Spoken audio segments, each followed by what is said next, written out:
I have a responsibility to other women out there. I want to give them space.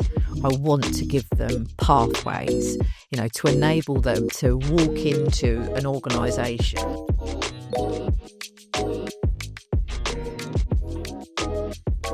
Thank you so much for joining us today. My name's Dominique Pitt. I'm the host for Connecting Diverse Perspectives podcast. We're joined today by Dawn Semark, Programme Director from Arthur J. Gallagher, talking us through her life and experience and her career within the insurance market. Thank you so much for joining us. You're welcome. Thanks for the invite. So we're going to dive straight in. We talked beforehand a lot around your career and your life and kind of what's taken you to where you are so far. So can you give us a bit of an introduction to you and kind of how you came into the insurance market? Well, I didn't choose insurance to begin with. I actually started in retail banking. It was quite traditional though. So I was after something a bit more fast paced, something where I could learn, I could grow. And a local sort of startup insurer were recruiting, and they were recruiting en masse. So you didn't need insurance experience. They were very happy to train you. So I had an 8-week induction and I just kind of stepped in to insurance. That was kind of my introduction, starting in customer services, worked my way in through to claims. And I think throughout my career, I've actually been made redundant 5 times. But actually what that's done is that's given me a bit of an opportunity to move into other disciplines within financial services. So whilst I started with an insurer, I then went into investment banking. I went through probably 3-4 other insurers, and then I ended up in insurance broking. So, working in projects and programs now. And my current role has led me to a point where there are challenges that need to be reviewed or there's emerging risks. I then work really closely with the C-suite to design practical solutions, and then I'll lead on the delivery to make sure there's a successful outcome. So, you could say that my role is essentially, I turn challenges into results, and that's where I am today. Nice. And you mentioned before that your mother kind of steered you and gave you some guidance when you first came into the market. And I think as a female within the insurance market, we're a minority, which is fine. But I suppose your mother gave you some insights, and it would be good for me to understand what she said and what impact that had on you coming into the market. Yeah, sure. Mum worked for Lloyd's of London in the early 60s and, very male-dominated environment then, more so than it is now. And when I think about, she used to tell me that women weren't allowed on the floor, of the underwriting room. And I do kind of struggle with that. Just because she's female, they physically blocked off a part of the building. I mean, things obviously have changed since then, it changed in the 70s. But I think what that did is my mum had real experience to that environment. So when I started working for a retail bank and I was going into financial services, she was very pragmatic, but equally she didn't sugarcoat it either. She was very, tie your hair back, be smart, be presentable, get your head down. And I think one of the things that my mum also taught me as well is just about how I present myself. And I think she didn't do that because she wanted me to hide. What she wanted was to enable me to be able to navigate a culture where at that point there still wasn't space for women. Yeah. And that did stand me in good stead. Certainly at the very, very beginning of my career, I just literally got my head down. And I find that interesting because it's somewhat similar for ethnic minorities. So on the flip side, when I first came into the market, it was very, do your nails corporately. Where I came from, we're Caribbean, we're colourful, long nails, bright nails. That was really kind of like a no-no. And I probably still actually somewhat stick within that now. The way that you dress, again, I think there is more expression of people's selves in the city.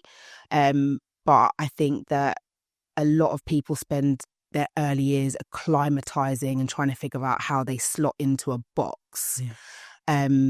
Your story I found quite interesting because I suppose from an ethnicity perspective, it's something that everyone that is in your circle would experience, I never realised it would be similar for you, kind of being, you know, blonde, and I suppose it makes you stand out, right?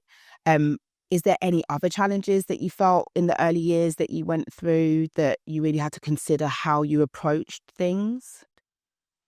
I think I was conscious of the way I looked. I made assumptions that people would make assumptions about my capability.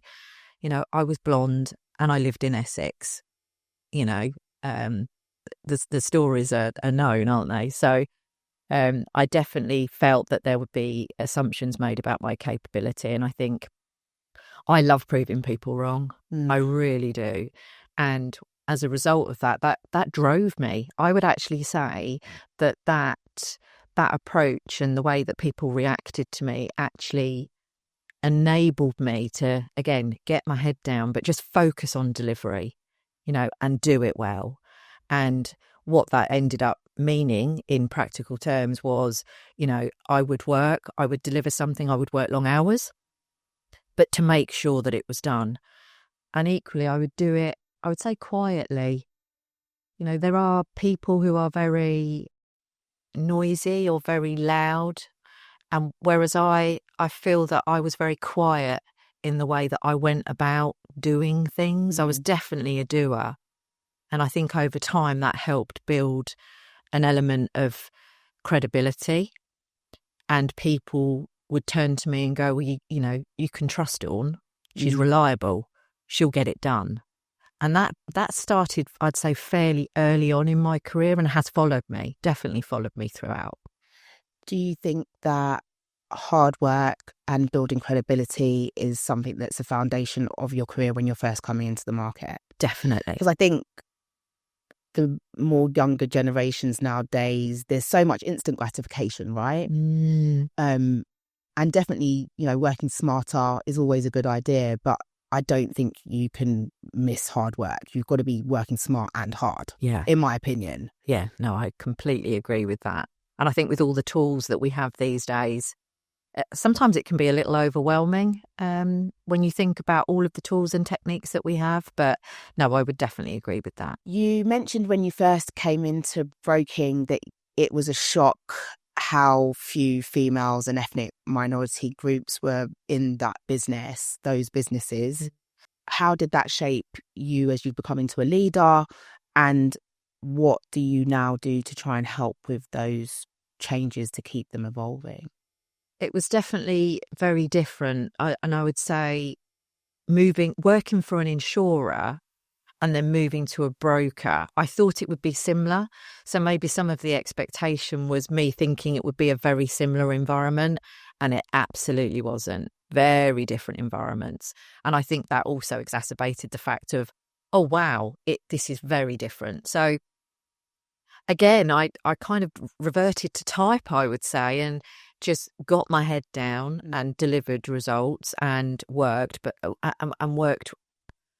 to make sure that people could see that, again, I was trustworthy, I was reliable. But equally, as you start to grow through your career, I then wanted to mentor and sponsor other women. Nice. So I think for me, what that did is it made me start to look slightly differently at my leadership role and actually the responsibility that I have as a female leader, you know, and that links to some of the legacy, you know, what legacy do I want to leave? But for me, I think I have a responsibility to other women out there. I want to give them space.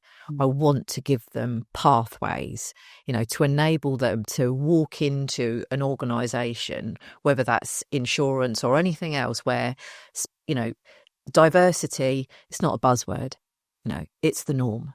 And actually they feel that they can grow and they can develop in that organisation, and actually they can really thrive and go, do you know what? This is where I want to be. This is where I want to stay. And actually organisations should be looking to encourage that. You know, it all comes down to retention, doesn't it? So most definitely for me, I think I just dealt with it as I would normally deal with it. You kind of come in, you build yourself a reputation, people start to take notice of you, and then that opens doors for you. Certainly, you know, in my, you know, working at Gallagher, I've been definitely intentional about, my mentors and my sponsorship specifically. That's been really key to me. How do you, and I suppose this is something that can help anyone that's kind of looking to grow in the corporate world, but especially as a female, how do you identify someone that can be a great sponsor for you?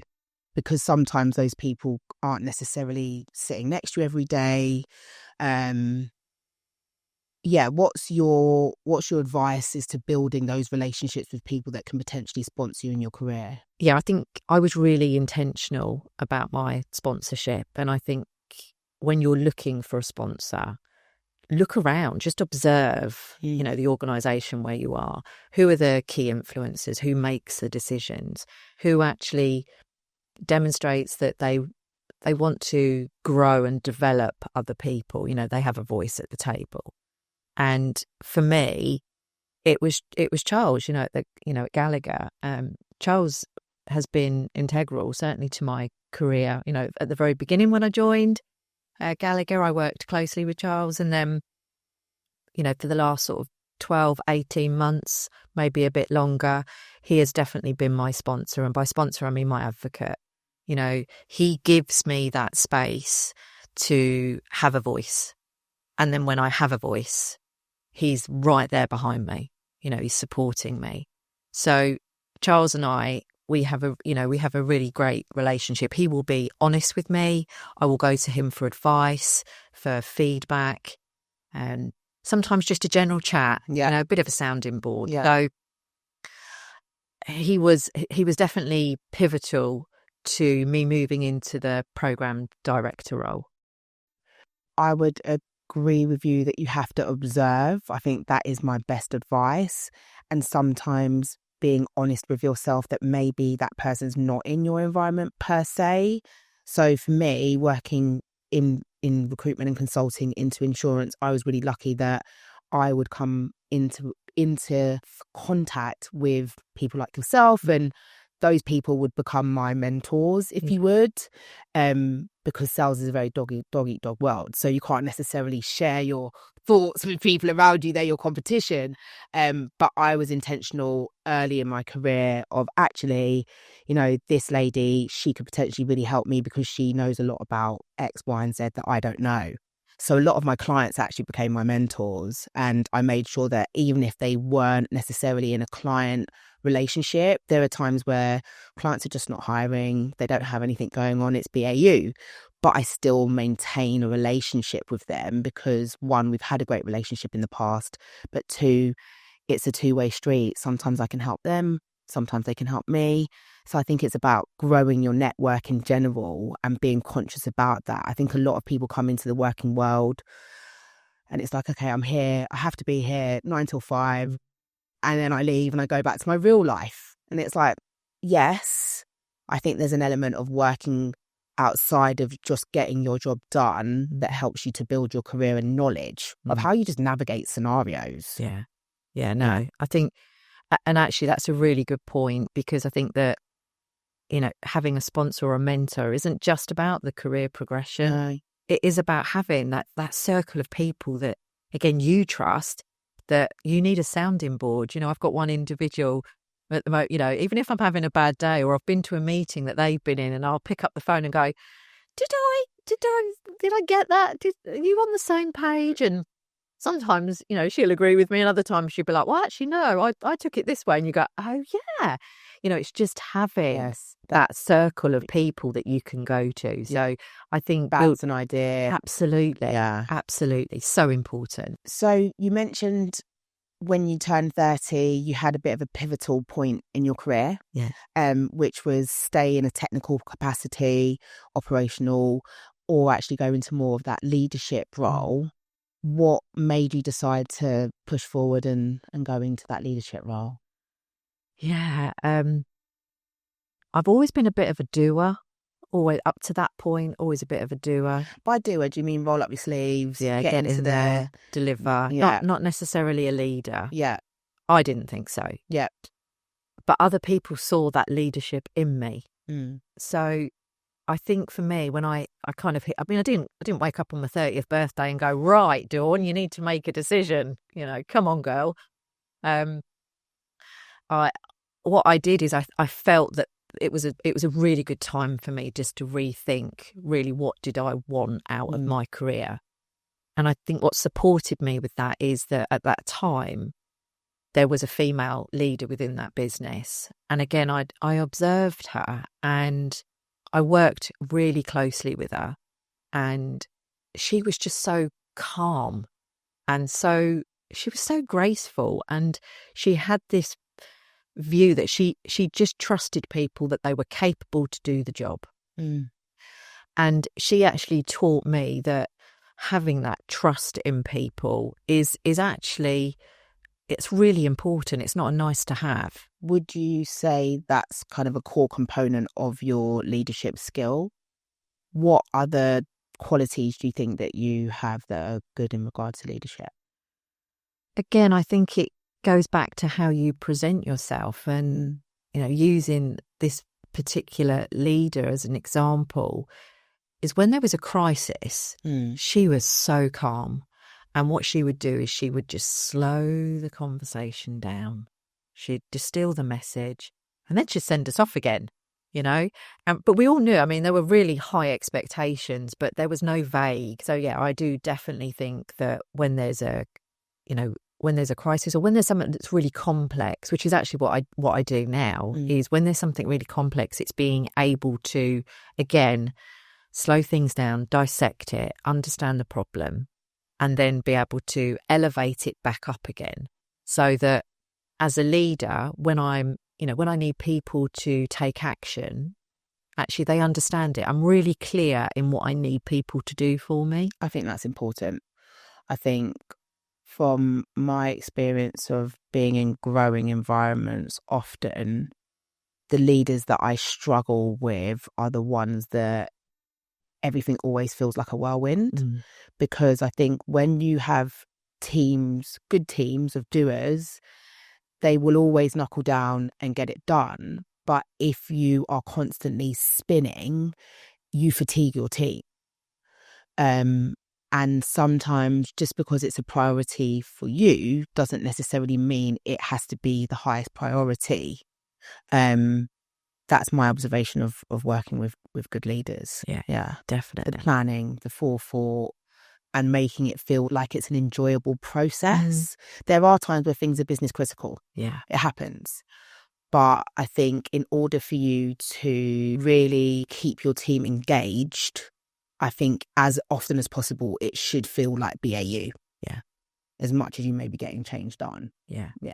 And don't forget to have fun whilst you're doing it. Yeah, honestly, it's a long day. Yeah, definitely. Yeah, we're at work too many hours. Definitely need fun.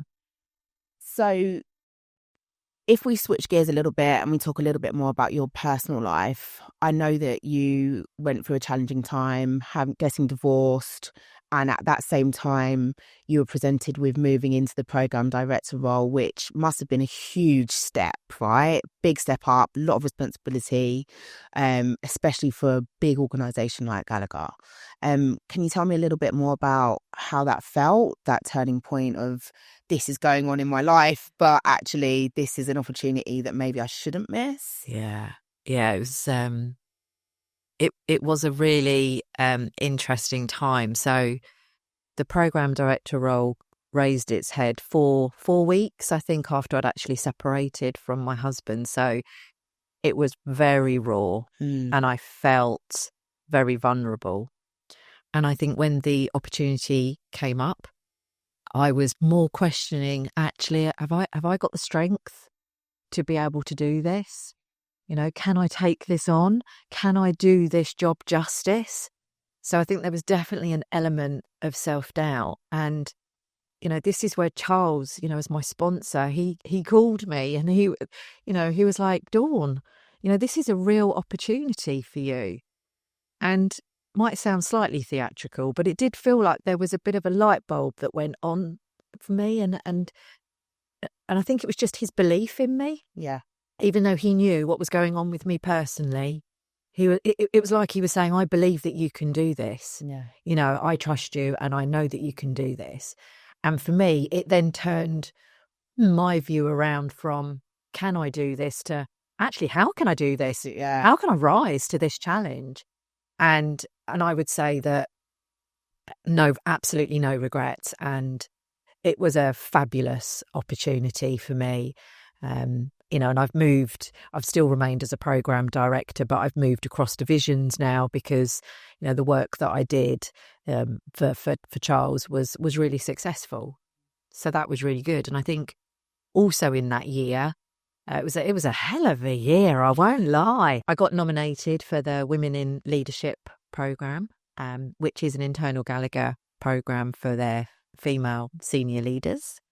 And it's run by external consultants who are brilliant. Okay. And actually what that did is it did like strengths profiling, identifying your inner critic, which is always a little bit worrying, a bit scary, but actually really good.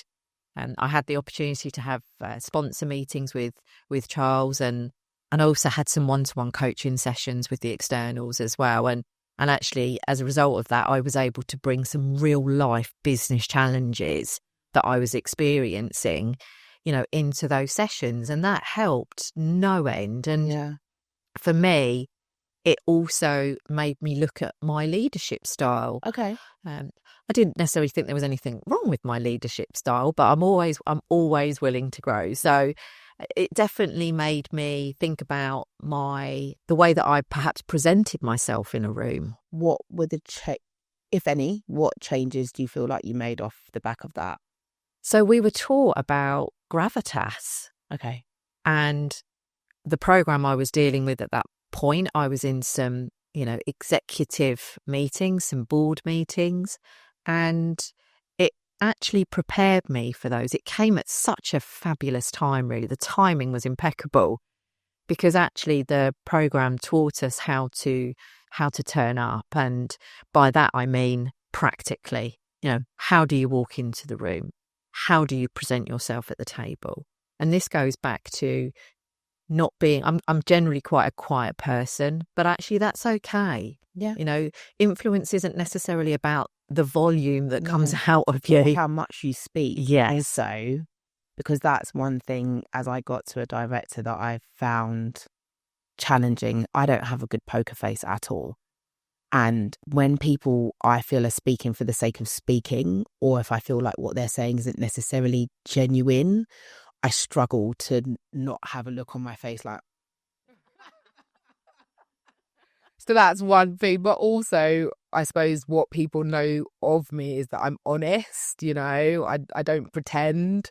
I'm incredibly direct. And at points through my career, I've watered myself down. And actually, I suppose I got to associate director when I was very young. I was only like 31. And it was a mix of being in a startup, that being very successful, and me pushing very, very hard and doing things outside of what I'd ever been taught, but because I knew that's where I wanted to get to.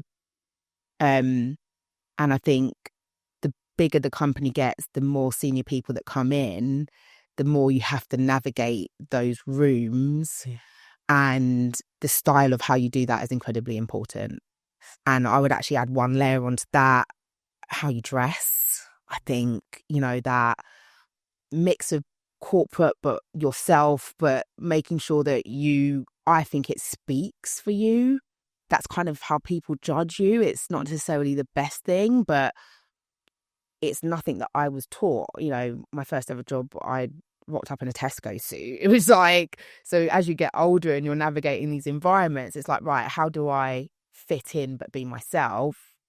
Yeah, that leadership program sounds like it did wonders. It did. And I think the other thing that I really liked about it was that not only was it great for me personally, it created a whole cohort of female leaders. And actually, Gallagher do have a leadership program, not just for women, but just generally a leadership program. And I think that I felt like I was part of something bigger. Nice. And to help, give women that space. So we've discussed the female leadership program, which obviously had a major effect on your career. I'm also interested to find out more about what After J Gallagher do in regards to diversity and inclusion and general good things that are happening in the business. Oh, this is a topic that I feel really passionate about. You know, as you and I have spoke, you know, at the very beginning of my time at Gallagher, and I've been there nearly 10 years now, you know, there was an inclusion and diversity program. And what I loved about that is it was a formal program and it had structure. It had, you know, in my project speak, it had work streams. Yeah. And we all had a goal. And it was owned, and we had an exec who was accountable, and that still continues today.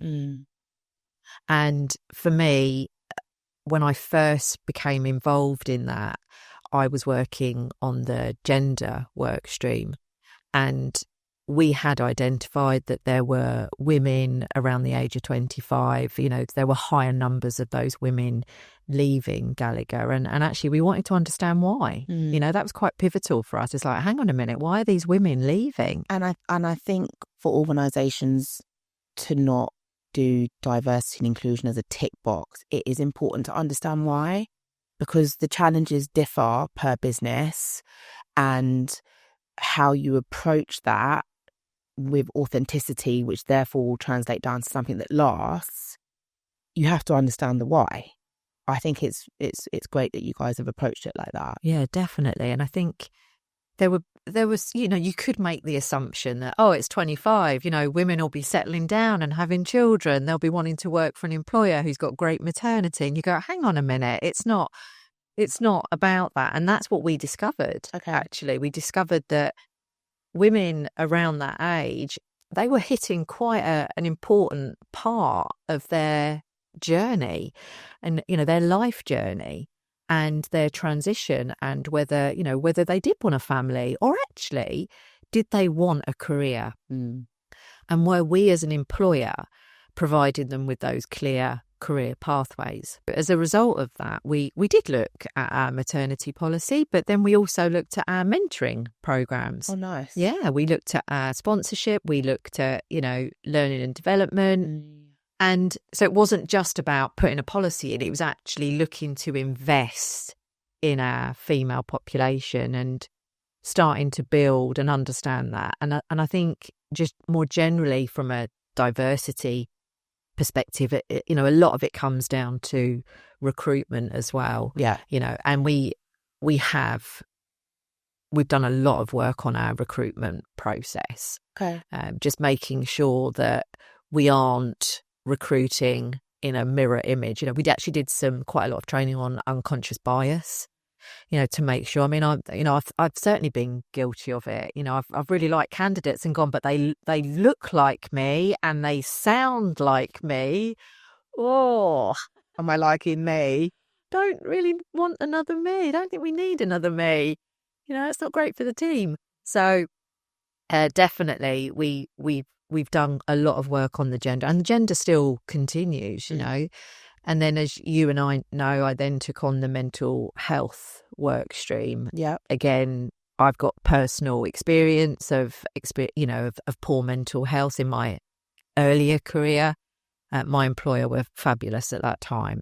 And actually, that is something that I think is really important. It's important that if people do have poor mental health, that they have a safe space to enable them to do that. And I think creating safe space for people, I think is incredibly important, regardless of what the challenge is. I think when an organisation gives people time and understanding, what you would hope is then it's repaid in kind. Yeah. I think also the world is very different from, 20, 30, 50 years ago, right?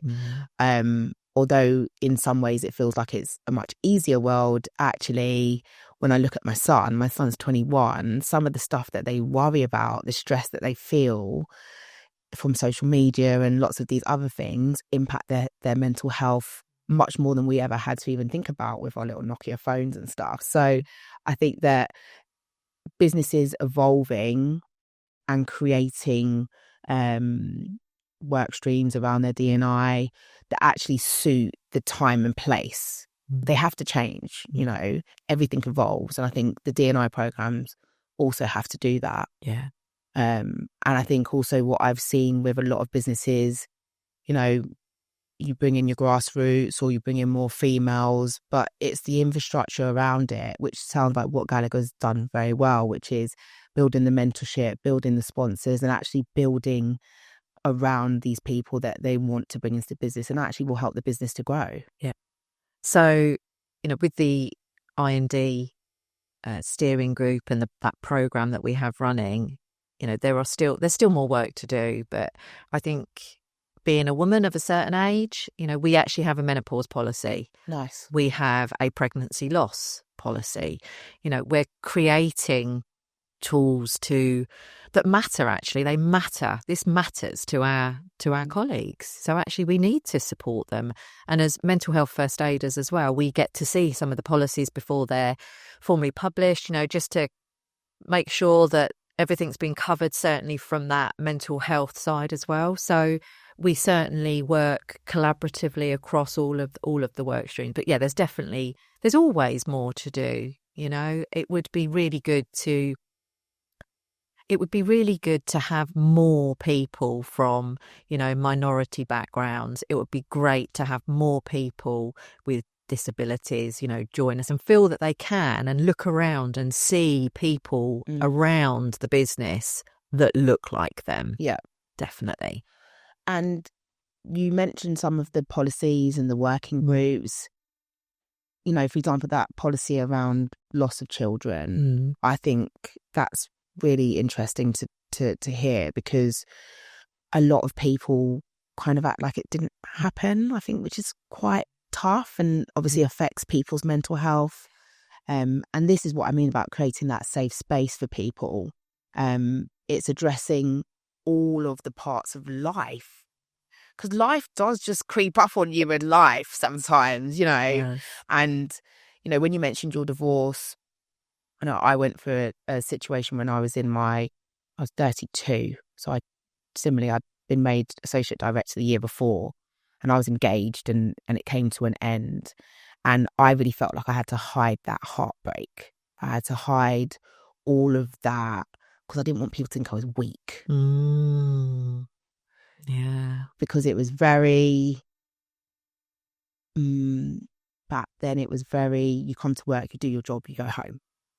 Well, I didn't go home often. I was working a lot, but I was at work more. But I think that evolution of acknowledging that people working from home, wanting to pick up their kids, there's a balance of all of it. But I think the acknowledgement of people and their human lives and what's going on with them, for them to be productive in the workplace, I think is incredibly important. And I think a lot of people think diversity and inclusion is very purely around that. How many females, how many ethnic minority groups do we have in? But it's much broader than that. It's about helping people to feel like they can be their best person in your environment and give you the best of them. And that's being honest about the fact that life happens. Yeah. You know, people lose children, people lose parents. Yeah. They care for parents. Yeah. Some of the good policies I've seen, we work a lot with convex. I have worked a lot with convex in the past, especially, and they've got some really great policies around returning to work. Some of the good businesses that I see, Howdens, for example, also great wide variety of policies. So that's kind of, if there's anyone watching this that I think wants to understand how their business can do more, consider what your policies are on a broader scale, I would say. Yeah, and I also think it's about the culture as well. Yeah. Because I think if people can talk about things openly, actually that's, you know, certainly from a mental health perspective, that's when I know that we're really starting to get into the fabric of the culture, because people feel that they have that voice as well, and they know where to go. You know, they know where to go. So I think that's really important. So if we switch gears again a little bit, if you were to give advice to leadership, C-suite within the insurance market around diversity and supporting people in their careers, what would you say? Be a good role model. That one. That is literally it.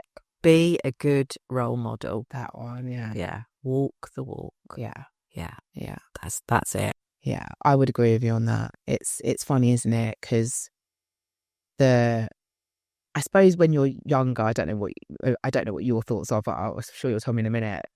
I thought when I got to leadership that everything would be perfect, and it's like it's perfect hierarchy, pyramid, and you're just gonna walk into the boardroom and everything's gonna be great. And actually, sometimes it can be fab, but it can be chaotic, and especially if you have leaders that don't walk the walk. So in sales, there's kind of this notion in some businesses, not businesses that I want to work in, but others, that if you're a big biller, you can kind of come and go as you please. Yeah. Do what you like. And I just don't believe in that. You know, your job is to be a big biller. So actually turn up on time, leave on time, take your time when you're supposed to. Obviously flexibility as and when is needed, but I think it's really important that everyone, no matter what seniority you are, does the right thing at the right time. Yeah, definitely. Definitely. So you touched on thinking about your legacy. Tell me a bit more about that. For me, I just want women to be able to, you know, I mean, it's great doing a podcast, right? But why should we need to do a podcast talking about, a journey that I've been through? Because actually other women need to hear it. Other women need to learn, and they want to understand, and they want, let's be honest, they want practical tips. But actually, if you're in an environment or an organisation that naturally opens up those career pathways, it provides women with that support, then they shouldn't need to listen to a podcast. So for me, I think my legacy is I want to be able to lift, and I'm not actually going to say women here either. This isn't gender specific for me. This is about lifting people up and enabling them to your earlier point, actually being able to bring their best self to work. I know that's kind of used a lot, that statement, but there's a reason for that. So for me, it's about giving people the tools and being there as a sounding board, as an advice, helping them navigate their way through their career, whether they want to be the next leader or they don't. That doesn't matter. That's personal choice. But just to help people navigate and be the best that they want to be, actually, not what's dictated to them, what they want to be.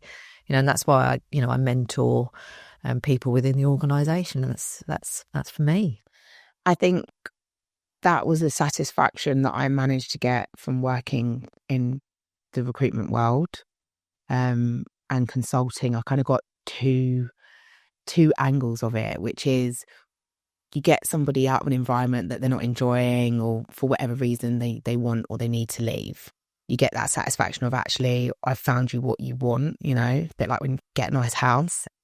But also on the flip side of that, it was working with leaders who really needed good people in their teams and how to help them with the undercurrent of what's going on that they can't see, and giving advice that, actually, I know this person, they're very good, I've worked for them in the past, might be a little bit nervous in interview, they don't necessarily come across so salesy, and being able to give that kind of backstory of people that I've really enjoyed. And now with Connecting Diverse Perspectives and the roundtables and this podcast, I get a lot of people saying that what they learn from these conversations helps them, which I suppose is probably something I've just taken from myself, of just feeling like often when I first came in, I was very alone. I was always maybe like one of two females, definitely one of two black people, and struggling with trying to understand how I would elevate. It was a very open conversation in my university cohort of we'd watched our parents kind of struggled with not having pathways being blocked often. So all of us went into sales because you can't lie about the number. But then you get there and now I'm a big biller and now I'm doing all the things. It's like, well, do I just go on this merry-go-round forever? Or just, new year, back to zero, bring it in again. And although I've been very fortunate, I needed to work in sales when I first started. I had my son when I was very young. It afforded me a life that I wouldn't have been able to do if I'd gone in for an entry-ish level job. But then it got to the point where it's like, well, I'm actually quite creative. I actually like making stuff. I actually like building things and growing stuff. And that's probably why I've put myself in the positions of being in startups, because I love that journey. But it's how you evolve and how you can give people opportunities to evolve, I think is great about what you're saying about your legacy. Yeah. Your career sounds like it's been interesting, twists, turns, and successful, right? You're a successful senior leader within the insurance market. And I've really enjoyed our conversation. What does success look like for you, both personally and professionally? So I think professionally is just continuing to help, solve some of those challenges, move the business forward, and equally continue to mentor and ultimately sponsor people. So to create those career pathways. I think if I can then align that with my personal success will be, trying to train my 4.5-month-old Cocker Spaniel. That'll be a real success if I get there. That's the toughest leadership gig I have had so far. But, sort of balancing family, friends, health, all of that as well. If I can get that right and I can align that with what I do with my career as well, then that's success for me. That is absolutely success for me. The balance. Yeah. Do you think the statement of, being a female and kind of having it all, do you think that that's one of the bigger challenges of life? Because I struggle often with the family balance. Shout out to husband and my son, shout out to both of them for always being understanding of me. But it's a tough balance of split of your time, your energy, the expectations of a female, which aren't necessarily a bad thing, right? Well, I don't know. I mean, I don't have children. I have elderly parents, but I don't have children. But I've got a friend actually who's a young mum. Yeah. And she's she's a senior leader in her industry and she's a young mum and she was struggling. And I actually said to her, I said, I think the challenge you've got is that we grew up, as a generation of women being told, well, you can have it all. Yeah. You can have the career. You can have the children. But do you know what? It takes real work. And we're not superhuman. We're not. So my advice to her was, just cut yourself some slack. Don't be too hard on yourself. Absolutely. You're not superhuman and sometimes things have to give. And do you know what? That's okay. And you should make sure that you're okay with that. So I think the having it all, I think that's a huge statement for women to live up to. And actually, if anything, I would want to break that down because actually define have it all. I think it's tough. I think so. When I came in to my career, its growth, I actually, at the point that my engagement broke down, I decided I didn't want to have it all. I was very happy to not be in a relationship because I felt like this was kind of the period of time that I had. I had my son and I didn't really have the bandwidth for anything else. And I suppose, because the next question I was going to ask you, what would you tell your younger self? I would tell my younger self, actually, do you need to have a career? is growing a family something that you really would like to consider? I think maybe because I had my son when I was very young, I was like, absolutely not. No more children. Don't want that. Negative. This one child has all of me and I don't have any more to give, right? So I'm going to focus solely on that career and trying to build myself that way. But I think it is a genuine question. I feel like there has been a narrative for a long time, which is you can do it all, and or actually this is more important. And I think it's really understanding what you need for your life. That's something I definitely would tell my younger self. Yeah. Yeah. What would I tell my younger self? What would you tell your younger self?